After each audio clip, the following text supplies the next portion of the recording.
Hi hello అందరూ ఎలా ఉన్నారు? ముందుగా మీ అందరికీ ధన్యవాదాలు. ఈరోజు అందరిమీ తినేలాగా అందరిమీ ఆరోగ్యంగా ఉండేలాగా మంచి ఫుడ్ని ప్రిపేర్ చేస్తుంది. ఆ మంచి ఫుడ్ ఏంటో రాగి పిండితో ఉక్కిరి. దీని పేరు ఉక్కిరి అనే తెలుసు, ఎందుకంటే మా నాయనమ్మ మాకు చేసేవారు సోడి పిండితో. తెలుగులో సోడి పిండి అంటాం, సోలుతో వచ్చేదాన్ని రాగి పిండి అని కూడా చెప్పుకుంటాం. అయితే ఆ రాగి పిండితో ఉక్కురు చేసేవారు, తోప చేసేవారు. ఈరోజు నేను ఉక్కురు చేస్తున్నాను. ఉక్కుర కోసం కావాల్సిన ఇంగ్రీడియంట్స్ ఏమీ లేదు, ఓన్లీ వాటర్ అనమాట, ఓన్లీ నీళ్ళు. ఇక్కడ నేను 1 గ్లాస్ అలాగే 2 గ్లాసులు నీళ్ళు తీసుకున్నాను. ఓకే, ఈ 2 గ్లాసుల నీళ్ళు మనం స్టవ్ పైన పెట్టుకోవాలి. ఈ 2 గ్లాసులు నీళ్ళు తీసుకున్నాం కదా, ఈ నీటిలో మనం బెల్లాన్ని వేసుకోవాలి. ఈ నీటిలో నీళ్ళకి ఎంత స్వీట్నెస్ సరిపోతుందో అంత బెల్లాన్ని మనం వేసుకోవాలి. ఈ 2 గ్లాసుల నీళ్ళకి 1/4 కేజీ బెల్లం మాదిరిగా పడుతుంది. ఈ నీళ్ళు బెల్లం కరిగేలాగా సిల్పల్ అయ్యేదాకా మనం మరిగించుకోవాలి. ఈ గిన్నెలో మనం సోడి పిండిని ఈ స్పూన్తో 2 స్పూన్లు వేసుకున్నాం. 3, 4, 5. ఇందులో మనం కాస్తంత నీళ్ళు వేసుకొని దీన్ని కాస్తంత లూజుగా పిండిని మనం కలుపుకోవాలి. మనం ఇలా ఏమాత్రం థిక్నెస్లో మనం ఈ రాగి పిండిని కలుపుకోవాలి. చూడండి, ఇలా మన దోశ పిండిని ఎలా థిక్నెస్గా ఉంటుందో ఆ మాదిరిగా కలుపుకోవాలి. మన నీళ్ళు సిల్పల్ అయినప్పుడు ఒక యాలక్కాయని ఇట్లా సీల్చి వేసుకోవాలి. ఇప్పుడు ఇందులోనే మనం కాస్తంత సాల్ట్ని కూడా యాడ్ చేసుకోవాలి, కాస్తంత. ఇప్పుడు ఈ నీళ్ళు మరిగినప్పుడు మీ దగ్గర నెయ్యి ఉంటే నెయ్యి కానీ బటర్ కానీ ఒక 1.5 స్పూన్ వరకు వేసుకోవచ్చు. ఏది లేదా అనుకున్నప్పుడు ఒక 1/2 స్పూన్ వరకు నూనెని కూడా వేసుకోవచ్చు. ఎందుకంటే కాస్తంత టేస్ట్ని మంచిగా పెంచుతుంది అనమాట, నెయ్యి కానీ బటర్ కానీ వేసుకుంటే.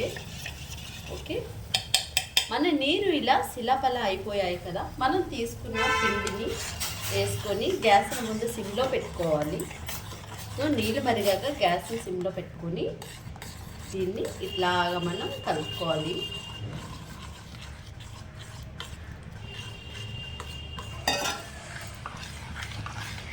మనం సిమ్లో పెట్టి దీన్ని మంచిగా మినిమం ఈ పిండి నీటిలో వేసినప్పుడు 15 నిమిషాలైనా మంచిగా సిమ్లో పెట్టి ఉడికించుకోవాలి.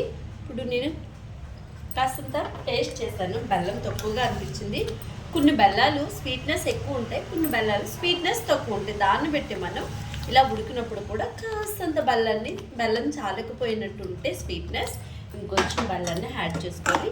కానీ ఈ పిండి మంచిగా ఉడకాలి, ఇందులో పచ్చిదనం పోయేదాకా ఉడికిస్తేనే టేస్ట్ అనేది మంచిగా వస్తుంది మనకి.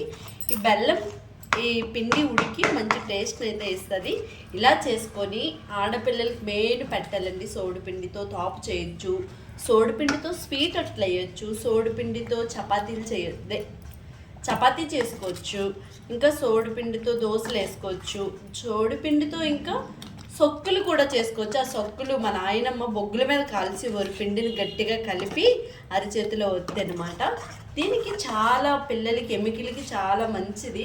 పిల్లలకి కాదు అందరికీ కూడా ఎముకలు చాలా బలంగా ఉంటాయి. ఇది మనం కనీసం రోజువారీ ఆహారంలో లేకపోయినా వీక్లీ 1 డే ఉండేలాగా ఈ సోడిపిండితో వంటకాలని మనం తయారు చేసుకుందాం. ఓల్డ్ ఫుడ్ ఎంతైనా ఆరోగ్యానికి చాలా చాలా మంచిది. ఆరోగ్యమే మహాభాగ్యమే. ఎన్ని కోట్లను ఎన్ని లక్షలు మనం సంపాదించిన కానీ ఆరోగ్యం లేకపోతే వృధా అండి. డబ్బులు, ఆస్తులు, అంతస్తులు. ఆరోగ్యాన్ని కాపాడు కూడా అది మన చేతుల్లోనే ఉంది, మనం తీసుకున్న ఫుడ్లోనే ఉంది. ఓకేనా, ఇదైతే మంచిగా ఉడికిపోవాలి. మన రాగి పిండి ఉక్కిరి అయితే రెడీ అయిపోయింది, స్వీట్ ఉక్కిరి. ఓకేనా, రాగి పిండితో మనం చాలా రకాలు చేసుకోవచ్చు. 1 ఇయర్ పిల్లలకి రాగి పిండితో పాలు వేసి బటర్ కానీ నెయ్యి కానీ వేసి చేయొచ్చు. ఆ వీడియో ఇంకోసారి మీకోసం పోస్ట్ చేస్తాను. ఈ వీడియో ఇది చేసుకోవడం చాలా సింపుల్.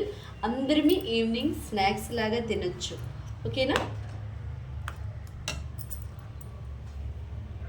ఓకే, మా పిల్లలు మా వారు ఈ రాగి ఉక్కురు కోసం రెడీగా ఉన్నారు. ఇచ్చేద్దాం. దీనిపైన ఇలా మనం వేసుకొని వేడివేడిగా తింటే టేస్ట్ చాలా చాలా బాగుంటుంది. సింపుల్, ఇందులో చాలా ఆరోగ్యాలు కూడా ఉన్నాయి.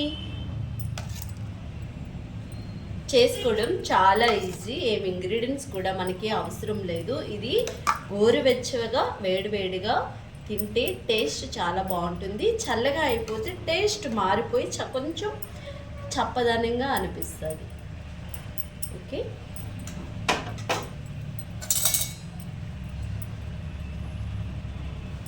ఓకే, ఈ వీడియో మీకు ఎలా అనిపించింది? ఇలాంటి పురాతకాలం ఫుడ్ల కోసం మా ఛానల్ని లైక్ చేయడం అస్సలు మర్చిపోకండి. ఇలాంటి మంచి మంచి వీడియోస్ కోసం మా ఛానల్లో చాలానే మంచి మంచి హెల్దీ వీడియోస్ ఉన్నాయి మన ఛానల్లో. ఓకే, ఈ వీడియో మీకు కూడా నచ్చితే లైక్, షేర్, సబ్స్క్రైబ్ చేయడం అస్సలు మర్చిపోకండి. నెక్స్ట్ మంచి సరికొత్త వీడియోతో మళ్ళీ కలుసుకుందాం. అంతవరకు మీ అందరికీ బాయ్ బాయ్.